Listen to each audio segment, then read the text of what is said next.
Olá, pessoal. Hoje eu estou aqui com a doutora Camille Gomes, que é advogada trabalhista, já com bastante experiência, e eu convidei a Camille para conversar um pouco sobre essa medida provisória que saiu ontem à noite, a medida provisória 927, que trouxe aí algumas medidas de flexibilização, né, para as regras trabalhistas, para os contratos trabalhistas. E então, para facilitar a vida aí de quem estiver assistindo, né, especialmente para os notários, para o pessoal aí dos cartórios, a gente preparou um material, uns slides em PowerPoint, e a ideia aqui é a gente conversar sobre esses slides e discutindo um pouco, comentando um pouco quais são essas possibilidades, quais são essas propostas, tá bem? Camille, seja muito bem-vinda, é Boa uma tarde. honra. E vamos já passar aqui para os slides.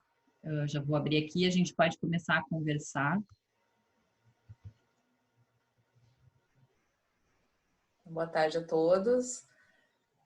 Todos nós sabemos que a gente está passando por um período bem único na economia e nas vidas dos nossos empregados. As nossas vidas estão sendo afetadas e com essa medida provisória o governo vem tentar dar um auxílio aos empregadores de como solucionar o regramento das atividades trabalhistas do dia a dia dos empregados, o que fazer diante da calamidade pública que a gente vem enfrentando. Então, a medida provisória 927 trouxe algumas normas que flexibilizam as regras que a gente tem na CLT. As regras que temos são duras, né, que precisam de acordos coletivos, acordos escritos, e com essa medida provisória, muitas dessas regras, prazos, foram alterados.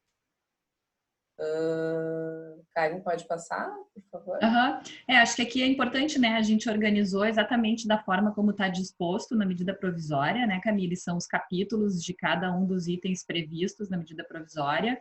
Então, assim, considerando que os notários e registradores, eles contratam os seus prepostos pelo regime seletista, né?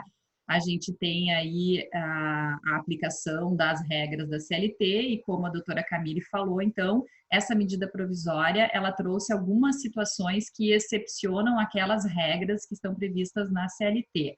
Então, o primeiro capítulo dentro da medida provisória trata das alternativas trabalhistas, e aí a Camille pode comentar um pouco. Sim, a medida provisória fala exatamente da força maior que a gente está vivendo.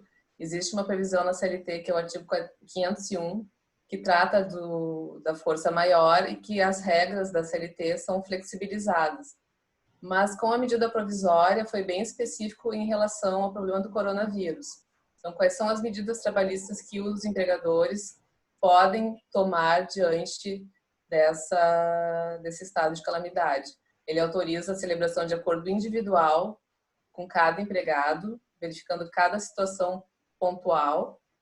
Não precisamos fazer os acordos coletivos, muito embora eles ainda possam ser feitos, né? Então, é uma fase que dá algumas alternativas para que não ocorra o desemprego e tampouco o empregado fique desamparado nesse momento. Então, as medidas possíveis que tem previsão na medida provisória é o teletrabalho, a antecipação de férias individuais, a concessão de férias coletivas, o aproveitamento e antecipação de feriados, o banco de horas, a suspensão das exigências administrativas em segurança e saúde do trabalho, o direcionamento do trabalhador para a qualificação e o diferimento do recolhimento do fundo de garantia. Então, a ideia é a gente trabalhar cada um desses itens. Agora mesmo, né, Camille, antes da gente entrar aqui para fazer essa gravação, nós recebemos uma notícia que a gente não sabe se vai se confirmar ou não, mas de uma possível revogação do artigo 18 da medida provisória, que é o que trata justamente do direcionamento do trabalhador para a qualificação, né, que previa uma suspensão do contrato de trabalho. Mas então a gente vai tentar falar um pouquinho sobre cada um. E depois, ao final, né, Camille, se possível, eu gostaria que tu, enfim, fizesse uma avaliação do que seriam as medidas talvez mais indicadas, né, dentro desse contexto. Tu conhece a atividade notarial, trabalhou já, né, em processos aí também envolvendo notários e registradores. E então, assim, na tua opinião, claro, é apenas uma sugestão, mas o que seriam alternativas viáveis? Então, a gente Claro, vai passar slide por slide, no final faz esse fechamento, tá bem? fechamento. Uhum. Começamos então com o teletrabalho. No caso do teletrabalho, são aquelas pessoas, normalmente do administrativo, que podem utilizar as ferramentas que são utilizadas no trabalho, né, de tecnologias da informação, que podem utilizar essas ferramentas no seu ambiente familiar ou em algum outro lugar, que não a sua casa, mas que fora do ambiente de trabalho. Normalmente o administrativo, o financeiro, o setor de recursos humanos, né, podem fazer essas atividades fora do ambiente de trabalho, que não precisa ter um atendimento ao público. Então, essas atividades são feitas de modo remoto, não, pela medida provisória não tem necessidade de ter um acordo individual, ao contrário do que diz a CLT. Essa norma da medida provisória veio flexibilizar, então você pode fazer simplesmente por comunicação, por escrito ou por meio eletrônico, WhatsApp, e-mail, notificando que em virtude do coronavírus, da pandemia, eu acho importante justificar exatamente o porquê de estar transferindo o empregado para essa atividade remota, essa função de modo remoto, para que a gente possa ter eventual discussão futura, localizar no tempo, né, o porquê da mudança dessa pessoa e formalizar, ainda que seja por meio eletrônico, por WhatsApp, e observar esse prazo de 48 horas para que a pessoa possa se adequar em casa aos trâmites, né, de equipamentos, de como vai funcionar essa nova rotina, né?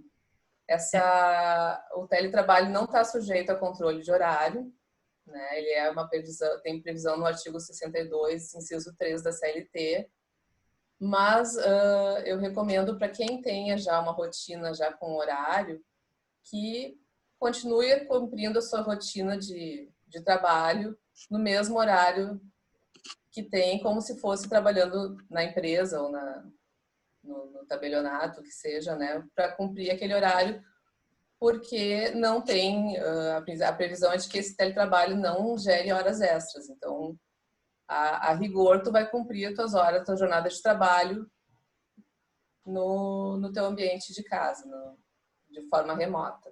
Camille, o teletrabalho é aquilo que a gente tem ouvido falar muito, que é o home office, né? Que seria o mesmo sinônimo de home office.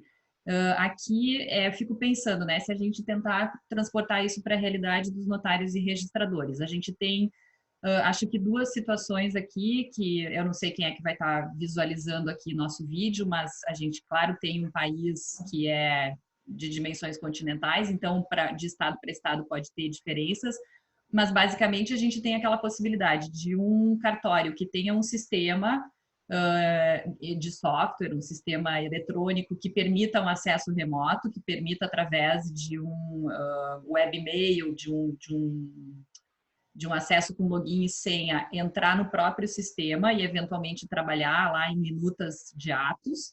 E a gente tem em alguns estados já regulamentado a utilização de centrais eletrônicas, onde é possível fazer o encaminhamento do serviço, inclusive pelo público externo já, o envio da documentação, a assinatura por certificado digital. Então, essa possibilidade do teletrabalho, ela estaria abrangendo essas duas possibilidades e permitiria que o cartório mantivesse o seu funcionamento, é isso, né?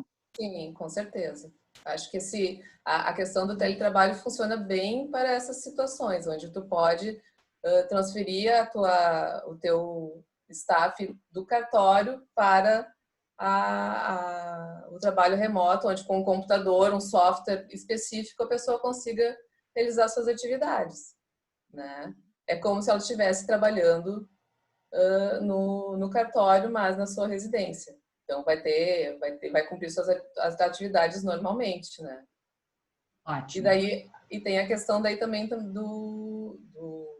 de que isso pode ser feito através de um acordo com o funcionário, se tu quiser fornecer algum equipamento, por exemplo, eu não tenho na minha casa uma internet, eu não tenho um computador, talvez daí seria daí realmente de firmar com o empregado um contrato de comodato, não oneroso, ou uma sessão de equipamento, um notebook, o acesso ao equipamento que for necessário para ele utilizar na sua residência, né?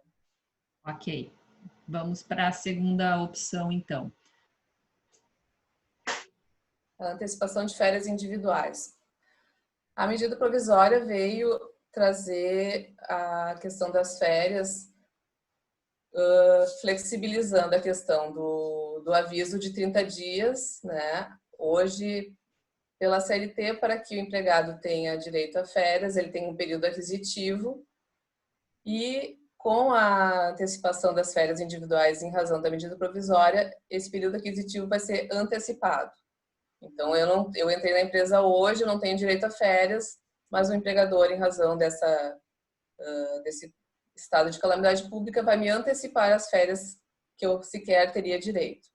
Então, tu não precisa dar o pré-aviso de 30 dias de férias para o empregado, basta uma simples comunicação por escrito, por meio eletrônico, novamente, com indicação do período do gozo de férias, que pode ser de 30 dias, né, ou de 20 dias, mas não inferior a 5 dias corridos. Né? E essa notificação também com 48 horas de antecedência, né? Isso. Respeitando esse prazo. Uhum. Na verdade, a medida provisória também prioriza o atendimento, a antecipação de férias para o grupo de risco, né? As pessoas que têm problemas respiratórios maiores de 60 anos, né? E a novidade com a medida provisória é a questão do pagamento. O pagamento das férias individuais, ao invés de ocorrer 48 horas antes da pessoa sair de férias, que diz a CLT, ela pode ocorrer se, no caso, o empregador necessitar também desse período até para conseguir recursos, às vezes as empresas não têm recursos disponíveis, né? Poderia pagar, então, até o 5º dia útil do mês subsequente ao período da concessão de férias. Então, muitas empresas o que está acontecendo hoje, tem muitas empresas que é final do mês, então já tenho programado o pagamento do salário para o 5º dia útil agora de abril e vão conceder as férias agora. Então, ao invés de pagar as férias juntamente, praticamente com o salário, né, vão pagar o salário, as férias depois, no 5º dia útil do mês subsequente. Então, vão pagar o salário agora e vão pagar só depois em maio, praticamente quase final de abril, início de maio, as férias individuais que foram antecipadas. Eu acho que é importante aqui, né, Camille, comentar também que, eventualmente, os sistemas utilizados pelos cartórios para gestão de folha, para gestão de RH, talvez vão ter que fazer algumas adaptações, né, justamente para atender essas autorizações de caráter excepcional, que não estão previstas hoje na CLT, e eventualmente até ter que fazer isso documentalmente à mão, né? Sim, fora do manual. Sistema, né? De forma manual. A maioria dos sistemas que as empresas adotam realmente já tem uma programação de acordo com a CLT. Então, para fazer uma customização excepcional, no caso, digamos assim, tu estaria burlando a lei, né? Porque a CLT determina 2 dias antes, determina respeitar o período aquisitivo. Então, alguns sistemas perguntam: você tem mesmo certeza que você quer antecipar? Essa pessoa não tem o período aquisitivo. Alguns sistemas te perguntam, se tu coloca sim, ok, ela vai calcular as férias e vai processar. Mas a maioria das empresas que a gente tem conversado, o sistema deles não está programado para isso, então eles têm que chamar uma assessoria para alterar ou até fazer um recibo, um cálculo manual, né? Outra questão importante também é a questão do terço constitucional das férias, que a medida provisória também autoriza que esse terço seja pago após a concessão das férias e até a data do pagamento da 13º salário, da primeira parcela. E é até o final de novembro, né? É isso? É, isso. Uhum. Então, daria um prazo maior para esse pagamento que pode chegar até novembro desse ano, né? Exatamente, é. Muito bem. Vamos adiante. As férias coletivas. As férias coletivas aqui também houve uma flexibilização, onde você pode dispensar a comunicação ao sindicato e ao Ministério da Economia aquele período de 15 dias de antecedência, né? Você não precisa comunicar os órgãos competentes, ficam dispensadas essa comunicação e a gente não precisa limitar, não é aplicável também o limite máximo de períodos anuais, né? O limite mínimo e o limite mínimo de dias previsto na CLT. São 10 dias, 2 períodos de 10 dias cada, né? As férias coletivas, e aqui tu poderia dar um período inferior e mais períodos de férias, até porque não se sabe qual é o período que nós vamos ficar nessa situação. Mas, a rigor, a gente vem orientando para que seja, primeiramente, respeitado esse período de mínimo de 10 dias, né? E mínimo 10 até 20 dias, para não ter maiores consequências, né? Essa medida provisória ainda ela é um pouco vaga em algumas coisas e já vem sendo criticada já, né? E Camille, a princípio, bom, pode falar, depois eu te pergunto. Não, a princípio, as férias coletivas ela não tem previsão em relação ao pagamento, né? A legislação aqui, a medida simplesmente, em relação ao pagamento, nada fala se poderia ou não seguir a mesma linha das férias individuais. Mas, a princípio, seguindo essa mesma linha, se eu posso fazer com o individual, eu acho que eu poderia seguir com o coletivo também, mas fica ainda aberta se o pagamento teria que ser na mesma linha do individual ou se eu poderia fazer todos juntos. O que não faz muito sentido, porque se tu queres resolver uma questão de pandemia e a empresa não tem uma solvência, não tem dinheiro em caixa para pagar todo mundo de uma vez só, né? Então, talvez não pagando depois o terço constitucional e pagando até o 5º dia útil do mês subsequente já resolva um pouco mais a questão, né? Uhum. E a minha pergunta é justamente essa, assim, para um pequeno empreendedor, ou para um tabelião, para um registrador que está ali e precisa decidir entre as férias individuais e as férias coletivas, o que ele tem que levar em consideração para tomar essa decisão? Antes da medida provisória, me parecia melhor as férias coletivas. Mas, diante dessa questão de poder pagar o terço constitucional depois e poder pagar as férias não com 2 dias de antecedência antes que as pessoas saiam para as férias, né? E ter um prazo maior para pagamento, me parece que as férias individuais ficariam mais tranquilas. Eu não sei se, no caso do tabelionato, que as férias coletivas você pode dar por setores, né? Por setores, por grupos de empregados, ou toda a empresa.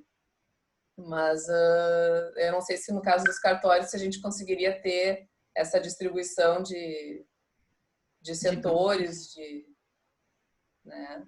Então, a princípio, me parece que as férias individuais ficaria mais tranquilo. Tá, ótimo. Vamos prosseguir. Aproveitamento e antecipação de feriados. Tá. Hoje a gente pode trabalhar em feriados nacionais desde que se tenha um acordo coletivo, né? Um acordo com o sindicato que prevê autorização, compensação de trabalho com feriado. A partir da medida provisória, eu não vou precisar mais ter acordo com o sindicato, nem convenção coletiva, para poder compensar esses dias. Então, eu posso utilizar os feriados futuros, né? Por exemplo, 12 de outubro, 1º de novembro. Vou poder utilizar esses feriados para compensar as faltas que estão acontecendo hoje, essa falta de trabalho. Mas o número de feriados é bem reduzido, né? Se tu fores pensar que a gente tem...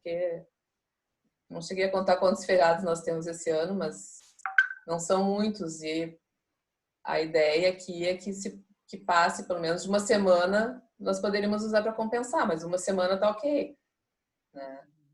Sim, não vai ter feriado suficiente para... Não vai ter feriado suficiente, exatamente. Né? Mas, de qualquer forma, se eu quiser compensar, vamos pensar numa situação de pessoas que têm mais de 60 anos, que eu já mandei para casa, né? Eu ainda não dei férias para elas, mas elas estão em casa. E eu também não dei nem licença remunerada, simplesmente estão em casa. Eu posso fazer um acordo com elas, né, com uma notificação em 48 horas, dizendo que os feriados de 12 de outubro, de 15 de 1º de novembro, maio, 7 de setembro. 7 de setembro vão ser utilizados para trabalhar em virtude dessa folga que foi concedida nessa semana. Então, Na semana anterior, e aí dá as 48 horas e inicia o período de férias individuais, por exemplo, seria isso? Isso. Tá. E aí, só fazendo a referência que feriados religiosos dependem de acordo daí, né, Isso. Da concordância do empregado, né? Por exemplo, sábados, né, tem da minha religião, não trabalha no sábado, né? E eu não vou compensar uma hora que eu deixei de trabalhar com o feriado que caiu no sábado, porque a minha religião não permite. Então, teria que ter um acordo individual para isso, né? Certo, vamos adiante. Banco de horas. Bom, o banco de horas, ele pode ser feito, hoje pela CLT, ele pode ser feito de forma individual ou através de acordo ou convenção coletiva. Com a medida provisória, tu não precisa fazer o acordo com 6 meses, né? O acordo individual pode ser feito até 6 meses.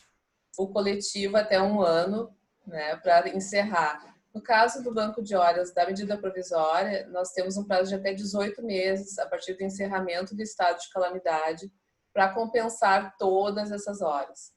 Mas sempre lembrando que a jornada não pode exceder de 10 horas diárias. Se eu trabalho 8 horas por dia, eu posso fazer até 2 horas por dia. Se eu trabalho em regime de compensação, essas 2 horas tem um pouquinho de redução, porque eu já trabalhei 8 horas e 48 minutos para não trabalhar no sábado, eu vou poder trabalhar só mais 1 hora e 12 de compensação. E no caso também a gente indica que, ainda que seja feito o banco de horas individual, tem que ser feito por acordo não com o sindicato, mas com o empregado, né, através de um instrumento particular. E a determinação de cumprimento desse banco de horas vai ser determinada pelo empregador. Né, para cumprir as horas, o número de horas. Tenho 20 dias que eu cumpri na quarentena. Né? Eu vou ter 20 dias que eu vou ter que cumprir em regime de banco de horas nesse prazo de até 18 meses. Sim, e aí só lembrando que aqueles cartórios que não trabalham, que não têm expediente no sábado, não são 2 horas por dia a acrescentar, mais 1 hora e 12, né? Isso, se trabalha em regime de compensação de horário, sim. Isso, ok. Suspensão de exigências administrativas em segurança e saúde. Aqui sim, é bastante óbvio, né? Acho que... exames médicos, né? Exceto os demissionais, os periódicos e admissionais ficam excepcionados, né? Os treinamentos periódicos previstos de normas de segurança do trabalho também. E os treinamentos depois de fim dessa parte da calamidade pública, então os empregadores têm que dar o treinamento, esses treinamentos dentro de 90 dias. Tá. A CIPA, né, a Comissão Interna de Prevenção de Acidentes de Trabalho, permanece atuante, fica mantida a comissão, né? Eu entendo também que se tiver alguma eleição de CIPA, a eleição fica suspensa, né? E no caso a comissão que está eleita o mandato vai perdurar até a nova eleição. Tá. E aí vamos só imaginar uma situação, né? Que seja possível a manutenção, porque pelo menos o Conselho Nacional de Justiça, no primeiro momento, quando tratou desse assunto para os notários registradores, falou em redução da jornada ou suspensão, né?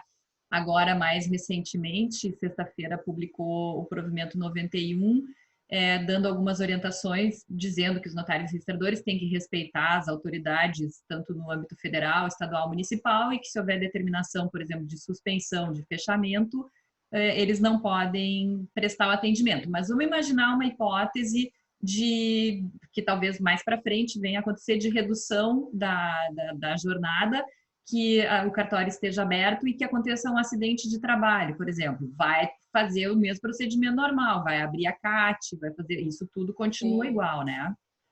Eu entendo que sim. Uhum. Então tá.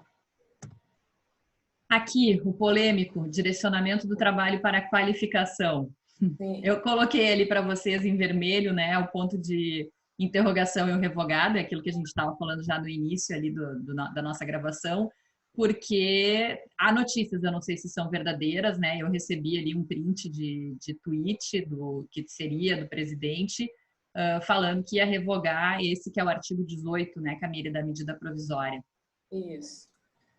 Bom, a toda evidência, esse artigo é um dos mais polêmicos porque, na verdade, como o empregador vai conseguir dar um curso de qualificação para o seu empregado por 4 meses, onde ele simplesmente não vai receber, o contrato fica suspenso, né? Ele não vai receber não vai receber o salário, né?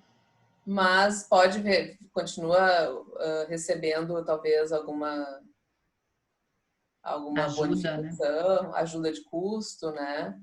Mas a maioria no caso de empresas, né, do setor produtivo, fica praticamente inviável essa situação de fazer um curso EAD, porque às vezes o empregado não tem essa estrutura em casa para fazer o curso, né? Não tem os cursos, a maioria dos cursos também, alguns têm, outros ainda não têm, então, né, é uma situação que ninguém esperava. Então, não tem como, eu acho que fica inviável tu conceder essa qualificação para o empregado nessa época agora, onde não consegue ter acesso aos cursos, né? Daqui a pouco a internet também já não vai estar tão boa.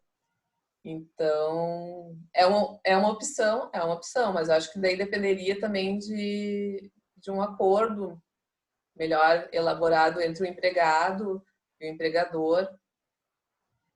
Talvez não por 4 meses, mas talvez por 1 mês, onde é o que a lei Sim, já define porque hoje. esses cursos eles teriam que ter a mesma carga horária do período da suspensão do contrato, né? É isso que está previsto, né? Exatamente. Né? Poderia fazer um curso de 1 mês, né?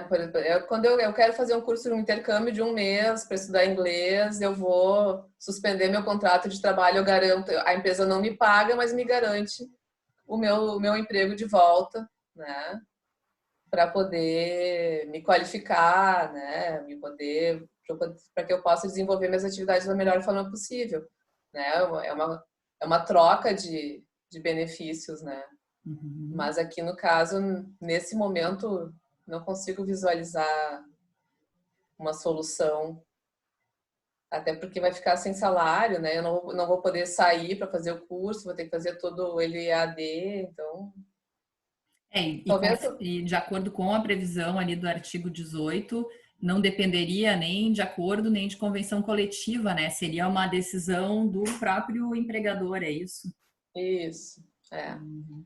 Algumas empresas pensaram em fornecer cursos, a própria empresa trazer algum curso de aperfeiçoamento, mas acabaram pensando que seria inviável em função de ter que primeiro montar o curso, já não tem o curso para ser oferecido, então fica realmente difícil de utilizar essa. Talvez para alguns tipos, né, de empresa, para algumas situações mais específicas aí, ele seja mais possível do que para outras. Eu acho que tem uma variação muito grande. Mas vale a pena ficar atento, né, para ver o que vai ter de desdobramento em relação a esse artigo. De qualquer forma, a gente colocou aqui para vocês, né, seria uma possibilidade para até 4 meses, né, um curso EAD que fosse oferecido pelo empregador ou alguma entidade de qualificação, né, que tenha autorizada, claro que vai ter que ter certificação desse curso, né, Camille? Isso. E O empregador poderia contribuir com uma bolsa ou com uma ajuda compensatória mensal para que a pessoa possa fazer o curso, né? Mas que não vai ter natureza salarial, né? é importante dizer que ficaria sem receber o salário, né, por este Sim, prazo aí, né? não tem salário, Tá, exatamente. vamos adiante aqui. Diferimento do recolhimento do fundo de garantia, esse aqui eu achei bem importante também. Sim. No caso aqui, os empregadores poderão deixar de pagar o fundo de garantia agora em março, abril e maio, né? E depois voltariam a pagar, a efetuar o pagamento de forma parcelada, sem multas e encargos, né? Então, prorroga a questão do pagamento do fundo de garantia, né, para 3 meses posteriores e de forma parcelada, né? Aí seria de julho a dezembro, né? Isso, Uhum, isso. E sem uhum. qualquer encargo, né? Sem multa, sem encargo, sem Isso. nem mesmo a atualização pelo índice de correção, né? Porque eles estão, o governo, se não me engano, é do PIS/PASEP que vai cobrir esse período, né? E depois o empregador volta a pagar normalmente, né? A Muito bem. certificação também de regularidade do fundo vai ter prorrogação dos certificados que tem hoje em dia por 90 dias, né? Fica prorrogado. Então, se tu tem certificado que está ok com o fundo de garantia regular, esse certificado permanece prorrogado. E, Camille, o que é essa obrigação de declarar as informações até o dia 20/6? Explica para nós. Essas informações são aquelas legais que tu tem que comunicar ao governo, né? Então, tu terias que deixar de comunicar, tu não precisa comunicar, essa obrigação de declarar, ela vai ficar prorrogada, né? Porque você não vai recolher o fundo de garantia mês a mês, então tu não precisa declarar que está recolhendo o fundo de garantia. Eu não sei exatamente como vai funcionar no No e-social sistema. e no sistema, exatamente. Eu não sei se eles vão ter que fazer uma adequação para que não incorra realmente, porque se tu não recolhe no mês corretamente, então gera multa, gera encargos, né? Então eles vão ter que fazer uma adequação no sistema para que não tenha A incidência. essa incidência, né? Tá. Mas ali daí diz assim, né? No caso de rescisão, a suspensão fica resolvida. Então, quer dizer, se o tabelião decidir optar por demitir algum funcionário, ele vai ter que pagar todos os encargos, inclusive a multa da FGTS. Isso. A multa do fundo, sim, mas eu digo, vai pagar esses encargos todo, o FGTS que ele deixou de pagar em razão da medida provisória, ele vai pagar na rescisão, ele não paga Sim, tudo de uma vez só. Ele quita o fundo de garantia. perfeito, perfeito. Da mesma forma que acontece com o parcelamento do fundo de garantia com a Caixa, quando a empresa já tem um parcelamento feito com a Caixa, quando você vai fazer a rescisão do contrato de trabalho do empregado, obrigatoriamente tu paga o fundo de Quita. garantia em atraso e depois, com o parcelamento com a Caixa, tu faz um abatimento do que já foi pago, né? Certo. E essa suspensão de prazo prescricional por 120 dias, o que significa isso? Dos débitos, né? Tava olhando. Uhum. Os débitos, no caso, a cobrança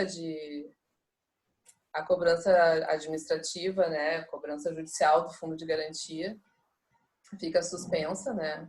A questão também da prescrição, né? Nesse prazo não está correndo o prazo prescricional, então. Perfeito, perfeito. Adiante, outras disposições, vamos ver.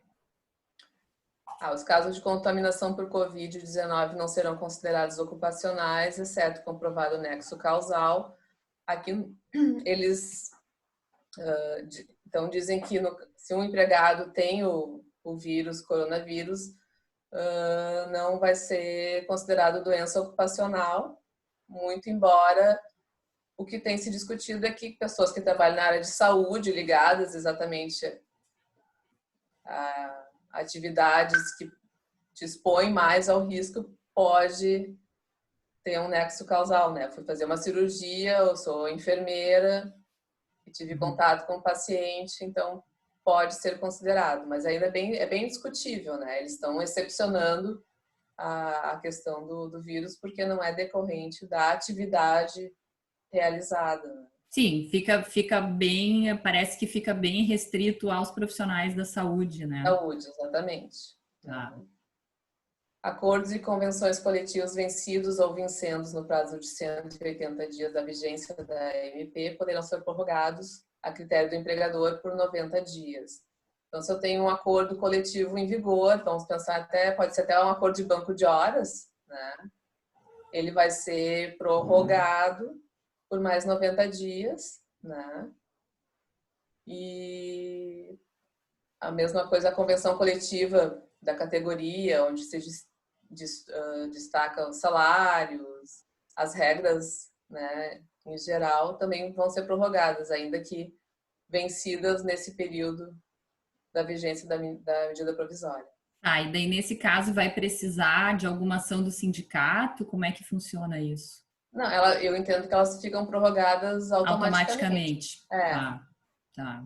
Mas nada impede, obviamente, nada impede que, se o sindicato Agir nesse sentido. Queira alterar alguma norma ou queira fazer um aditamento, nada impede, a negociação coletiva continua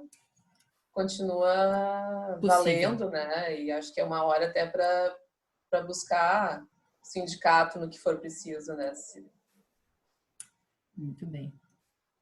E sobre as regulamentações de teleatendimento e telemarketing, essas categorias têm normas específicas, né?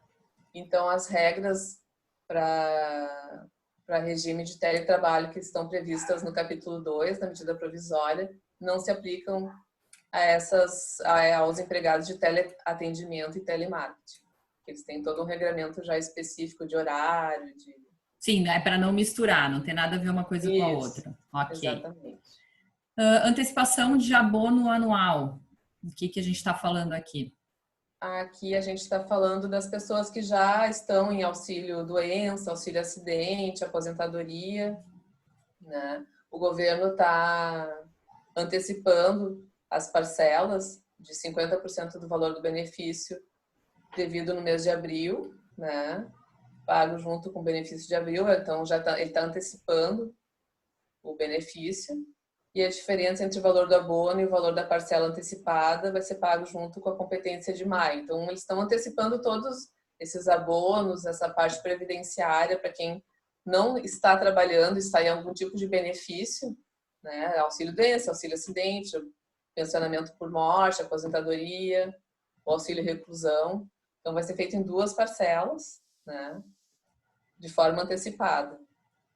Já imaginando que esses 2 meses que estão aí por vir vão ser os meses mais complicados. Me parece que talvez seja esse a decisão, né? Uhum. Muito bem. Por último, então, nosso último slide, a gente já está acabando, né, Camille? as disposições finais, vamos ver. Convalida as medidas anteriores que não contrariem a medida provisória. Por exemplo, se eu dei férias já para os meus empregados antes da entrada em vigor dessa medida provisória, eu entendo que as medidas que eu tomei vão ser convalidadas por essa medida, né? Elas não contrariam, inclusive eu posso ter dado as férias sem um aviso de 30 dias, né? Eu simplesmente dei férias na semana passada com uma semana de antecedência, 5 dias, né? Então eu entendo que essas férias não vão ser anuladas em razão de não ter obedecido o prazo legal. Uhum. E acho que é questão de bom senso também, né? Bom senso na interpretação das normas, na flexibilização das normas, né? Então, todas as medidas tomadas antes, que não são contrárias à medida provisória, elas têm a validação. Muito bem. E as certidões aqui, eu prorrogo o prazo de validade da certidão conjunta expedida pela Secretaria da Receita Federal e pela Procuradoria-Geral da Fazenda Nacional referente aos tributos federais e as dívidas ativas da União por até 180 dias contados da data da emissão. Então, todas as certidões necessárias para o andamento das empresas, dos cartórios, vão ser mantidas por até 180 dias, o prazo Sim, de validade. eventualmente até para alguma obtenção de recurso, de um empréstimo, de alguma coisa Isso, assim, as né? certidões negativas, né, elas continuam em vigor por esse prazo. Né? Uhum. E a vigência imediata da medida provisória, até porque essa medida já veio um pouquinho tarde, as pessoas estão angustiadas, estavam ansiosas por alguma medida do governo, muito embora essa medida provisória ainda não tenha o efeito que as pessoas estavam pretendendo, né? Dizem ainda que o governo vai trazer mais medidas provisórias e mais normas, inclusive a suspensão do contrato de trabalho com a redução da jornada, né? A A redução de salário. redução de salário, exatamente. Uhum, uhum. Tá, eu vou fechar aqui os slides e daí eu acho que a gente pode conversar mais um pouco, Camille. Também não quero tomar muito teu tempo, né? Mas assim, para a gente fazer esse fechamento, então, acho que assim, se a gente conseguisse pensar em tópicos assim, né? O que seriam como que seria para organizar o pensamento aí, para quem é um pequeno empreendedor, para quem é um tabelião de um tabelionato de uma serventia pequena ou média ou até mesmo de grande porte, como que seria para organizar isso de uma forma viável, né? Sempre pensando aí, claro, no lado também dos empregados, de quem está ali também está precisando, né? E do lado de quem depende da prestação do serviço para fazer caixa, para receber emolumentos, né? A gente tem essa atividade que tem essa especificidade, porque ao mesmo tempo que ela se assemelha a uma atividade empresarial, porque está prestando um serviço que é remunerado, não é dos cofres públicos, né? Mas, por outro lado, se tiver de porta fechada, se não tiver como atender o público, não vai ter serviço, não vai ter emolumento e como é que vai fazer frente a essas despesas. Então, assim, não sei se tu consegue imaginar talvez 3 cenários para o muito pequeno, que não tem uma reserva de caixa, para um que tem alguma reserva de caixa e para um que tenha uma estrutura muito grande com muitos funcionários, se fosse possível, né? Pois é. O que eu penso assim, primeiro, vamos tentar. Eu acho que é mais a questão de tempo, né, Karen? Não é tentar organizar o fluxo de caixa com o tempo que vai durar a situação. Vamos pensar assim num cenário primeiro. Se eu conseguir fazer o trabalho, meus empregados façam um trabalho remoto, façam home office, ok, né? Talvez eu não tenha o atendimento pessoal, mas eu consiga fazer um atendimento virtual ou fazer coisas também que já estavam atrasadas, já estavam em andamento, conseguir dar esse andamento. Acho que quem consegue fazer o home office, acho que é uma solução bem fácil de implementar, né? E talvez daí o empregado continua trabalhando e o empregador talvez continue recebendo, conseguindo manter o seu negócio ativo, né?